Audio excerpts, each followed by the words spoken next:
আসসালামু আলাইকুম প্রিয় ভালোবাসার ছাত্রছাত্রীরা, আশা করি তোমরা সকলে ভালো, সুস্থ ও সুন্দর আছো।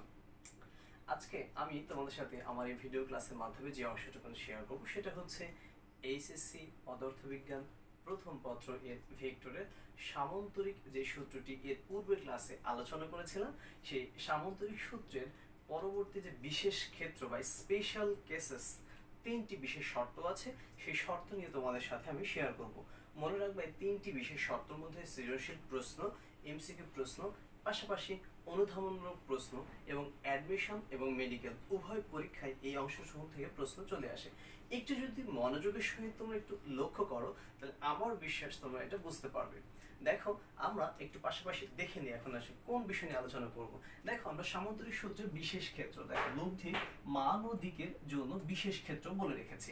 এবং ডানের দিকে খেয়াল করো, লব্ধির মান নির্ণয়ের জন্য আমরা পড়েছিলাম r square is equal to p square plus 2pq cos alpha plus q square বা r is equal to root over p square plus 2pq cos alpha plus q square, এবং তার ডিরেকশন বা দিক নির্ণয়ের জন্য tan theta is equal to q sin alpha p plus q cos alpha বা theta is equal to tan inverse q sin alpha p plus q cos alpha। আমি যখন math করাবো তোমাদের সৃজনশীল প্রশ্ন এবং গাণিতিক সমস্যা, তখন এটার মধ্যে কিছু শর্ট টেকনিক এবং খুব ছোট কৌশল আছে যেগুলো তোমরা খুব সহজে আয়ত্ত করতে পারবে বলে আশা রাখি ইনশাআল্লাহ। চলো আমরা প্রথমত স্পেশাল কেসেস তিনটি আলোচনা করা আছে। দেখো, ভেক্টরদ্বয় একই দিকে ক্রিয়ারত থাকলে আমি একটু তোমাদের জন্য হিন্টস দিয়ে রেখেছি, আমি ছবি ড্র করবো এবং পাশাপাশি আলোচনা করব। প্রথমে আমরা এক নম্বরটি আলোচনা করতে চাচ্ছি। দেখো, ভেক্টরদ্বয় একই দিকে ক্রিয়ারত থাকলে, অর্থাৎ আলফার মান কত দিকে বলেছি 0 ডিগ্রি, অর্থাৎ ভেক্টর দিয়ে দুটো যে ভেক্টর থাকবে আমাদের পি এবং কিউ, সেটা কোন দিকে কাজ করবে, তার ডিরেকশন থাকবে একই দিকে। মনে করো আমি এবং আমার একটা বন্ধু, মনে করো রাসেল, সে আমি যেভাবে দাঁড়িয়ে আছি আমার পাশে ঠিক সে একইভাবে দাঁড়িয়ে আছে, সমগ্রে মানে সামনের দিকে ঘুরে আছে। তার মানে কি আমরা দুজন একই দিকে আছি, আমরা যদি সামনে হাঁটি একই দিকে হাঁটছি। ঠিক ভেক্টরটি এমনটি হবে। দেখো, আমরা যদি একটি ভেক্টর নিই, এমন একটি ভেক্টর মনে করো পি এবং পাশাপাশি আরেকটি ভেক্টর মনে করো আমরা কিউ নিলাম।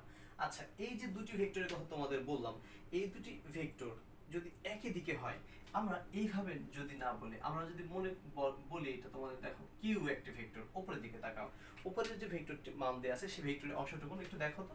এখান থেকে আমরা যদি ক্রস করে কেটে দিই, এই ভেক্টর পারস্পরিক কোণের মান কতটুকু হবে? নিশ্চয়ই এই ভেক্টরটির কোণের মান হচ্ছে 0 ডিগ্রি হবে। সেই 0 ডিগ্রি অনুপাতে আমরা প্রথমে লব্ধির মানটি দেখব। দেখো তো লব্ধির মান কি আসে। লব্ধির মান r is equal to root over p square plus 2pq cos 0 degree plus কি আসে দেখো তো q স্কয়ার। আচ্ছা, তোমরা জানো যে cos 0 এর মান কত? আমাদের cos 0 এর মান হচ্ছে 1 এবং cos 90 এর মান হচ্ছে 0। তাহলে cos 0 এর মান 1 হলে আমাদের এখানে কি থাকবে? দেখো root over p square plus 2pq plus q square. তোমাদের নিশ্চয়ই a plus b whole square সূত্র মনে আছে। দেখো p square plus 2pq plus q square, অর্থাৎ আমরা লিখতে পারি এভাবে p plus q whole square. তারপরে কি আছে দেখো তো রুট, অর্থাৎ এই রুট এবং 2 পরস্পর কি করে নাকচ করে, তাহলে কি থাকে p প্লাস q পাচ্ছি। তাহলে খেয়াল করো, ভেক্টর দুটি যদি একই দিকে ক্রিয়ারত থাকে তাহলে তার পরস্পর আমাদের থিটার মান কি হচ্ছে আমাদের 0 ডিগ্রি, এবং তার লব্ধির মান কত পাচ্ছি p প্লাস q। এবং দিক দেখো, দিক আমরা একেবারে tan থিটা দিয়ে বের করতে পারি বা থিটা দিয়ে বের করতে পারো তোমরা। আমরা tan থিটা বের করে রাখবো। জাস্ট থিটা ইজ ইকুয়াল, দেখো q sin 0 degree divide by p plus q cos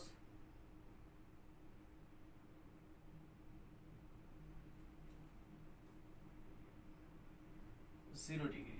আমরা এখানে থিটা বলেছিলাম, আমাদের কিন্তু এটা আলফা হবে, cos 0 ডিগ্রি। তাহলে একটু কি আসে দেখো। আচ্ছা, তোমাদের কি মনে আছে cos 0 1, sin 0 কত? অবশ্যই হচ্ছে আমাদের এই মানটুকু আসে, অর্থাৎ q, এই টোটালটা আমাদের 0 বসিয়ে দিতে পারি। sin 0 মান হচ্ছে 0 divide by p plus q, অর্থাৎ খেয়াল করো cos 0 মান হচ্ছে 1, তাহলে টোটালটা 0 কে ভাগ দিলে কি হবে 0। তাহলে tan থিটার মান তুমি কত পাচ্ছ? বেসিক্যালি 0, অর্থাৎ থিটার মান tan inverse 0, therefore theta is equal two tan inverse 0 সমান সমান 0 ডিগ্রি। অর্থাৎ আমরা এই যে আলফার মানটি কত নিয়েছি এখানে 0 ডিগ্রি, যেটা আমি একটু ভুলে তোমাদের হচ্ছে থিটা লিখে ফেলেছিলাম, এই জন্য আন্তরিকভাবে দুঃখিত। তো এখানে আমরা দুটি অংশ বের করলাম। এর পরবর্তী অংশ যেটা আমরা এভাবে রাখবো, আমাদের ইকুয়েশনটা সহজ করার জন্য আমরা এভাবে একটু রেখে দেব এবং আমরা দুটি মান শুধু বসাবো। দেখো আমরা চিত্রটি মুছে দিচ্ছি। আমাদের এই অংশ ভেক্টর দ্বয়ের বিপরীত দিকে ক্রিয়ারত থাকলে, অর্থাৎ নাম্বার 2 বিপরীত দিকে ক্রিয়ারত থাকলে আমরা একটু ড্র করে নিই। দেখো এই একটু মনে করে ভেক্টর, এটা পি ভেক্টর, তাহলে বিপরীত মানে কি এই সেন্টার থেকে পাদবিন্দু থেকে আরেকটি ভেক্টর, আমাদের এটা আসবে কি ভেক্টর। তাহলে একটু খেয়াল করো, এই যে আমাদের পয়েন্ট পি ভেক্টর এবং কি ভেক্টর এর পরিমাণ এখানে কত আছে দেখো তো 180 ডিগ্রি। অর্থাৎ দুটি ভেক্টর যদি পরস্পর বিপরীত দিকে ক্রিয়া করে তার আলফা মান হচ্ছে 180 ডিগ্রি। তাহলে আমরা এখানে এই মানটি বসিয়ে দেবো, এই যে এখানে রেখেছিলাম আলফা, তাহলে লব্ধির মান এটা আমরা 2 নম্বর দিয়ে দেবো। অর্থাৎ লব্ধির মান আর ইজ ইকুয়াল টু কি হচ্ছে দেখো root over p square plus 2pq cos 180 degree plus কি হবে আমাদের q স্কয়ার। আচ্ছা এইবার দেখো যে আমাদের ক্যালকুলেশন ক্ষেত্রে তার মানটি কত আসে। নিশ্চয়ই cos আলফা 180 ডিগ্রি মান হচ্ছে -1 হবে আমাদের, এই cos 180 ডিগ্রি মান হচ্ছে আমাদের মাইনাস, অর্থাৎ cos 180 is equal to -1। তাহলে তুমি এখানে বসিয়ে দাও p square minus 2pq plus q square, অর্থাৎ ঠিক p মাইনাস দেখো q whole square is equal to p minus q পাচ্ছি। তাহলে আমরা এই ক্ষেত্রে তার লব্ধির কি অংশে পেলাম, rটা পেলাম p মাইনাস q। আচ্ছা তাহলে ডিরেকশনটা কেমন হয়, tan থিটা, তাহলে আমরা লিখতে পারি দেখো q sin 180 degree divide by p plus q cos 180 degree. আচ্ছা তোমাদের কি মনে আছে যে cos এই মানটা sin এত মান কত আসে, অবশ্যই 0। তাহলে উপরে যদি 0 হয়, খেয়াল করো উপরে যদি sin 180 মান হচ্ছে 0, তাহলে তুমি এখানে কি পাচ্ছ p cos এর মান 180 ডিগ্রি -1, তাহলে p মাইনাস কি হচ্ছে q, অর্থাৎ এটাও কি হচ্ছে 0। তাহলে ঠিক আগের মতো আমরা পাচ্ছি থিটা ইজ ইকুয়াল টু কত ডিগ্রি, 0 ডিগ্রি। এইটা তারপর কিন্তু দুটি মান পেয়ে গেলাম, tan 0 বা tan 180 লিখতে পারি যে কোনো একটা, কারণ tan 180 এবং tan 0 উভয়ের মান হচ্ছে 0 হয়। তাহলে পরবর্তী আমরা একটু দেখব যে 3 নম্বর অংশ আমাদের কি বলে। এটা সুবিধার্থে আমরা এই অংশটুকু রেখে দেব আলোচনা সুবিধার্থে। দেখো আমাদের পরবর্তী অংশ 3 নম্বর বলছে ভেক্টর দ্বয় পরস্পর লম্ব দিকে, অর্থাৎ আলফা মান কত বলেছি 90। আচ্ছা লম্ব কেমন হয় আমরা একটু দেখে নিতে পারি। দেখো এমন একটি ভেক্টর, এটা পি ভেক্টর, লম্ব শব্দ অর্থে এটা পরস্পর কত থাকবে 90 ডিগ্রি, অর্থাৎ এই ভেক্টরটা কি হচ্ছে আমাদের কি ভেক্টর। দেখ এই দুটি ভেক্টরের আলফার মান হচ্ছে পরস্পর 90 ডিগ্রি এই বিন্দু, তাহলে একটি ভেক্টর একটি ভেক্টর পরস্পর লম্ব হলে আলফা মান কত হচ্ছে 90 ডিগ্রি। সেক্ষেত্রে আমরা এইটুকু কি অংশ পাই দেখো লব্ধির মানের জন্য, এটা হচ্ছে আমাদের 3 নম্বর অংশ, p square plus 2pq cos 90 degree plus q square. আচ্ছা cos 90 এর মান কিন্তু 0, cos 90 এর মান হচ্ছে 0, তাহলে আমরা পাই p square plus q square, এটাই হচ্ছে আমাদের value p square q square. তাহলে আমাদের tan থিটা ইজ এর কথা, এই যে এই সূত্র দিকে চিন্তা করো tan theta q sin alpha, এটা তাহলে আমরা লিখতে পারি q sin আলফা, না একটা লাইন লিখে রাখি p plus q cos of alpha, অর্থাৎ q sin 90 divide by p plus q cos 90। sin 90 মান কত আমাদের বলো তো দেখি, আমরা কিন্তু জানি cos 90 কি 0, cos 0 মান হচ্ছে 1, তাহলে sin 90 মান কত হচ্ছে 1, অর্থাৎ q divide by p plus q dot 0, অর্থাৎ q ডিভাইড বাই p। তাহলে ফাইনালি তুমি থিটা ইজ ইকুয়াল টু পাচ্ছ হচ্ছে tan inverse q divide by p। দেখো তো এই অংশটা তোমরা বুঝতে পেরেছো কিনা।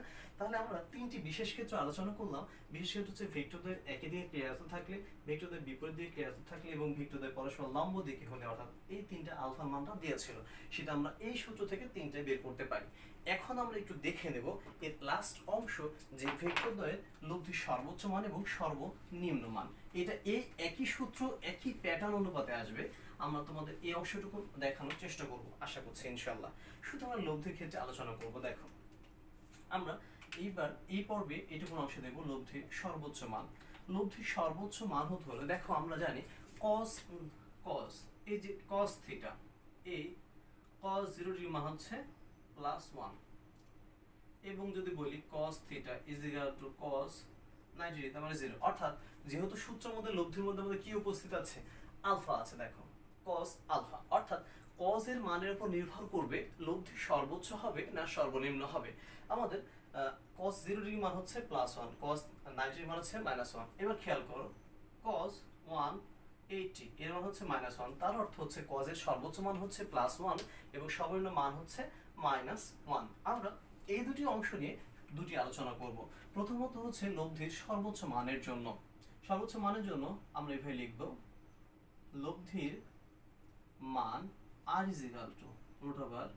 p² + q² + 2pq cos of আমরা একটু সাজিয়ে লিখলাম। লব্ধির মান সর্বোচ্চ হবে, আমরা এভাবে লিখতে পারি, লব্ধির মান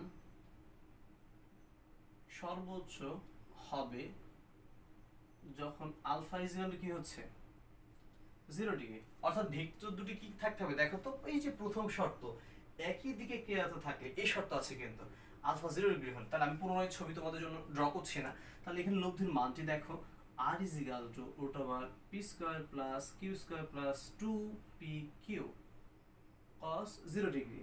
তাহলে তোমরা একটু দেখো, এখানে আমরা পাই p² + q² + 2pq, অর্থাৎ p + q সেম। দেখো তো কোনো চেঞ্জ নেই, সম্পূর্ণ কিন্তু আগের অংশ এইটা আসছে p + q হোল অর্থাৎ p + q। শুধু পার্থক্য এটাকে লিখতে হবে, অতএব r maximum = p + q। এই অংশ দিয়ে তোমাদের সৃজনশীল প্রশ্ন কিন্তু বোর্ড পরীক্ষা আসার সম্ভাবনা অনেকটা আছে। লব্ধির সর্বোচ্চ মান সর্বনিম্ন মান দেওয়া থাকবে এবং সেখান থেকে p অথবা q এর অজানা মান নির্ণয় করতে বলবে। তাহলে এটা পেলাম হচ্ছে আমরা সর্বোচ্চ মান। তোমরা এটি খেয়াল করো, সর্বোচ্চ মানটা কি, অর্থাৎ কোন একটি ভেক্টরের সামঞ্জস্য সূত্রের ক্ষেত্রে লব্ধির মান সর্বোচ্চ তখন হবে যখন তার দুটি ভেক্টরের বীজগণিতিক সমষ্টি কি হবে পাওয়া যাবে, সেক্ষেত্রে লব্ধির মানটি সর্বোচ্চ হবে।